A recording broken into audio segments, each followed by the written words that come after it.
warahmatullahi wabarakatuh. Alhamdulillahirabbil alamin. Allahumma sholli ala sayyidina Muhammadin wa ala alihi. Yang terhormat Bapak Ibu Guru Madrasah Tsanawiyah Negeri 1 Kota Bogor. Yang terhormat Abi Amirullah SPDI selaku guru mata pelajaran sejarah kebudayaan Islam serta teman-temanku sekalian.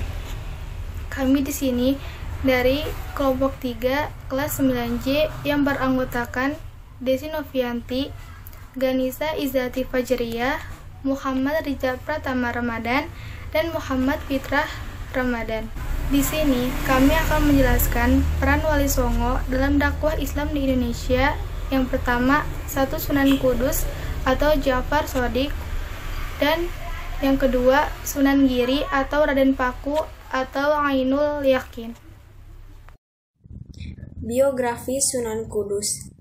Sunan Kudus belajar ilmu agama kepada ayahnya dan gurunya yang bernama Kiai Talinsing, seorang Cina Muslim yang bernama asli Talinsing. Ia pernah diangkat menjadi panglima kerajaan serta hakim atau qadi di kerajaan Demak. Namun pada saat pecahnya peperangan, ia memutuskan untuk pindah ke Kudus dan berdakwah di sana. Beliau menggunakan metode dakwah dengan pendekatan seni dan budaya sebagaimana Wali Songo lainnya. Silsilah keturunan Sunan Kudus. Ja'far Shodiq Azmat Khan atau Sunan Kudus, putra Utsman Haji bin Ali Murtada, saudara kandung Sunan Ampel. Ia adalah cucu buyut Syekh Ibrahim As-Samarkandi dan silsilahnya bersambung sampai Rasulullah SAW melalui jalur Sayyidina Husain bin Fatimah binti Rasulullah SAW. Karomah Sunan Kudus. Sunan Kudus dapat menyembuhkan penyakit atas izin Allah Subhanahu wa Ta'ala. Beliau juga mendapatkan bantuan dari tikus dan tawon saat berperang, serta dapat mengungguli kesaktian Ki Ageng Bedu saat beradu. Perjalanan dakwah Sunan Kudus. Pertama, beliau mempelopori toleransi beragama di awal dakwahnya ke Kudus. Kedua, beliau melakukan akulturasi budaya Islam dan budaya lokal. Ketiga, beliau berdakwah dengan pendekatan seni dan budaya. Berdakwah Sunan Kudus. 1. Bergaul dengan masyarakat Hindu-Buddha pemeluk agama Hindu, dikenal sangat setia pada agama, sehingga cukup sulit untuk membuatnya mempelajari Islam. Karena itu, Sunan Kalijaga melakukan pendekatan dengan cara berbaur dalam kehidupan sehari-hari. 2. Membangun masjid untuk menarik perhatian. Sunan Kalijaga juga membuat masjid yang bentuk bangunan dan ukiran-ukiran yang serupa dengan candi Hindu, yang kemudian terpengaruh untuk masuk ke dalam masjid dan secara tidak langsung akan ikut mendengarkan dakwah Sunan di dalam masjid. 3. Mengubah ritual di kalangan Hindu-Buddha pada zaman dulu. Ada sebuah ritual sakral yang disebut dengan mitoni, yaitu bentuk syukur atas kelahiran seorang bayi jika dalam Islam. Hampir mirip dengan akidah. Sunan Kalijaga kemudian merubah ritual ini agar lebih sesuai dengan ajaran Islam, tapi tidak menghilangkan kebiasaan Hindu-Buddha yang selama ini mereka yakini. Perlahan-lahan penganut Hindu-Buddha terbiasa dengan hal ini dan semakin banyak mendengarkan dakwah Sunan, hingga akhirnya tertarik masuk Islam. Beberapa peninggalan Sunan Kudus yaitu: 1.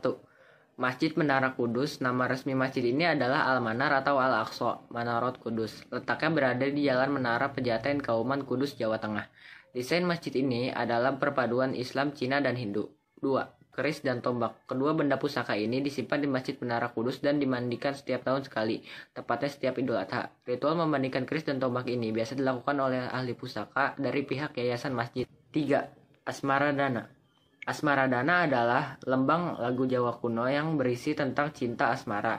Dengan perantara tambang ini, Sunan Kudus menyebarkan Islam lewat titik lagu yang membuat masyarakat lebih mudah memahaminya. Biografi Sunan Giri.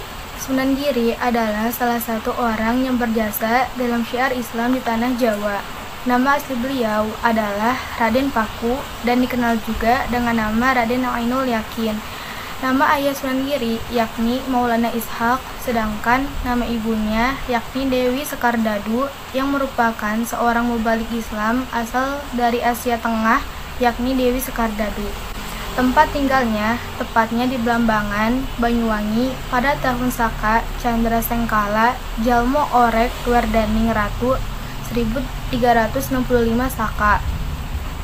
Sunan Giri wafat pada tahun Saka Candra Sengkala Sayu Sirno Sucining Sukmo 1428 Saka, kemudian dimakamkan di Desa Giri, Kebomas, Gresik, Jawa Timur. Silsilah Sunan Giri. Sunan Giri memiliki silsilah dari garis keturunan ayahnya yang masih merupakan keturunan Nabi Muhammad. Berikut silsilah Sunan Giri yang masih keturunan Rasulullah generasi ke-16. Dari garis keturunan di atas, jarak antara Rasulullah dengan Sunan Giri adalah sekitar 16 generasi. Kalau dihitung dari tahunnya, yaitu antara 671 Masehi sampai 1440 Masehi, yang ada rentang sekitar 770 tahun. Perjuangan Sunan Giri menyebarkan Islam. 1. Sunan Giri berguru ke Ampel Denta. Saat Joko Samudro berumur 7 tahun, Nyai Ageng Pinati menitipkan beliau di pesantren Sunan Ampel yang ada di kota Surabaya. Hal ini bertujuan agar beliau dapat belajar tentang ajaran agama Islam. Selama bertahun-tahun, beliau belajar agama Islam di pesantren Sunan Ampel. Bagi Sunan Ampel, Joko Samudro adalah murid yang cerdas. Bahkan, beliau diberi gelar Maulana Ainul Yakin oleh Sunan Ampel. 2. Sunan Giri belajar ke Pasai. Setelah selama 3 tahun belajar agama Islam di Ampel, akhirnya beliau mendapat tugas dari gurunya untuk berguru ke Pasai. Raden Paku dan anak Sunan Ampel yang bernama Raden Maulana Makhdum Ibrahim yang kelak menjadi Sunan Bonang diutus untuk menimba ajaran Islam secara lebih dalam di Mekah. Raden Paku dan Raden Maulana Makhdum Ibrahim belajar selama 3 tahun di Pasai. Setelah dianggap lulus, mereka akan melanjutkan keberangkatan mereka ke Mekah. Namun, Syekh Maulana Ishaq menyuruh mereka kembali ke Jawa karena kemampuan dan tenaga mereka sangat dibutuhkan untuk menyebarkan agama Islam di Jawa yang sedang berkembang. 3. Sunan Giri mendirikan pesantren. Pada waktu Raden Paku mau pulang ke Jawa, beliau diberi nama Maulana Ainul Yakin oleh ayahnya. Kemudian, Raden Paku diberi segenggam tanah oleh ayahnya untuk dibangun pesantren. Kemudian ayahnya memberinya segenggam tanah. Tanah tersebut harus sama dengan bau dan jenis yang diberikan oleh ayahnya. Raden Paku berjalan jauh untuk menemukan tanah tersebut. Alhasil, beliau menemukannya dan membangun pesantren di desa Sidomukti di dekat kota Gresik yang terletak di dataran tinggi. Selama 3 bulan, pesantren Raden Paku sudah banyak dikenal masyarakat luas. Bahkan banyak anak-anak yang menimba ilmu di sana. Peran Sunan Giri ketika menyebarkan Islam. 1. Peran di Blambangan, Jawa Timur. Setelah Raden Paku pergi melaksanakan ibadah haji, beliau ditugaskan oleh Sunan Ampel untuk berdakwah di daerah Blambangan. Ternyata beliau melakukan dakwah agama Islam di tempat Prabu Minak Sembayu yang merupakan kakek kandungnya sendiri. Dia tidak melarang Sunan Giri dalam melakukan dakwah. Dengan begitu, Islam mulai berkembang di sana dan membuat Hindu-Buddha terdesak. 2. Peran di kota Gresik, Jawa Timur. Di Gresik, beliau membantu ibunya, ibu angkat Sunan Giri, untuk berdagang. Di samping berdagang, beliau juga turut menyebarkan ajaran Islam. Suatu ketika, Raden Paku menyulap karung yang berisi pasir dan batu menjadi emas, rotan, damar, dan barang mewah lainnya. Hal ini dilakukan karena beliau mengetahui bahwa ibu angkatnya tidak pernah bersedekah. Sejak saat itu, Nyai Ageng Pinati mulai senang bersedekah dan juga berzakat kepada masyarakat yang membutuhkan. Akhirnya, ajaran Islam mulai berkembang pesat di kota Gresik dan berlangsung hingga sekarang. 3. Peran pada peresmian Masjid Demak. Raden Paku memiliki peran dalam peresmian Masjid Demak bersama dengan Sunan Kalijaga. Saat kegiatan peresmian, akan dilangsungkan pertunjukan wayang beber. Raden Paku sangat menentang adanya wayang tersebut. Hal ini karena dalam hukum agama Islam, akhirnya pertunjukan wayang yang berlangsung menggunakan wayang kulit oleh Sunan Kalijaga. Bagi masyarakat sekitar yang ingin menikmati pertunjukan tersebut, harus mengucapkan 2 kalimat syahadat sebagai tiket masuk. Alhasil, lebih banyak lagi masyarakat yang memeluk agama Islam. Dalam dakwahnya, Sunan Giri menggunakan pendekatan kultural seperti menciptakan beberapa tembang dan permainan untuk anak-anak. Salah satu yang cukup dikenal adalah cublak-cublak swing.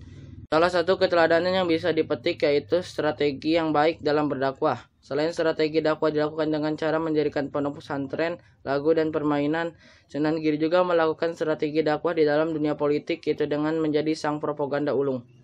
Julukan sang propaganda ulung ini terbukti bahwa Sunan Giri mampu menaklukkan kerajaan Majapahit.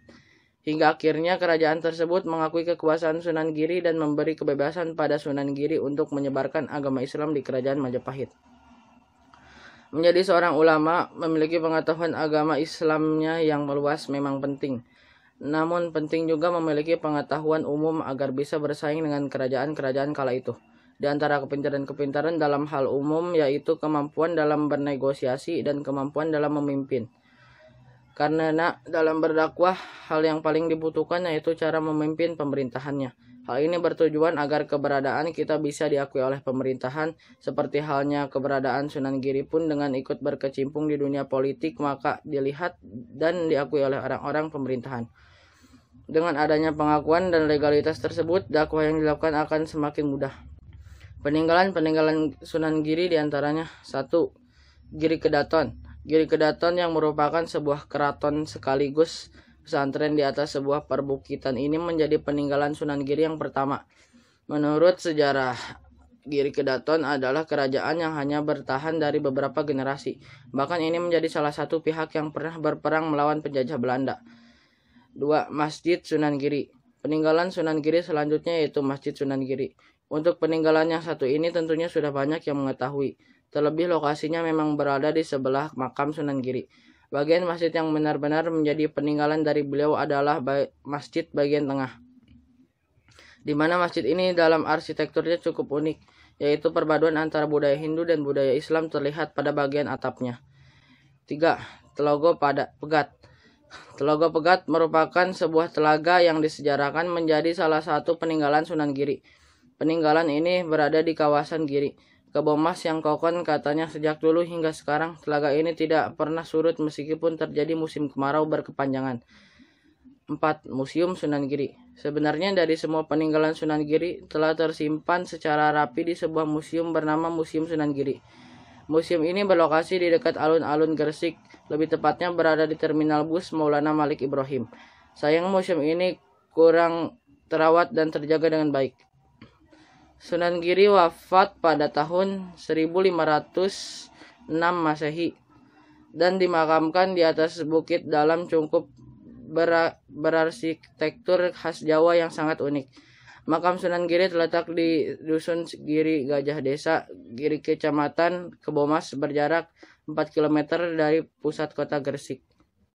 Sekian penjelasan materi kami mengenai Sunan Kudus dan Sunan Giri. Semoga dapat menjadi manfaat untuk kita semua. Kurang lebihnya, mohon maaf. Wassalamualaikum warahmatullahi wabarakatuh.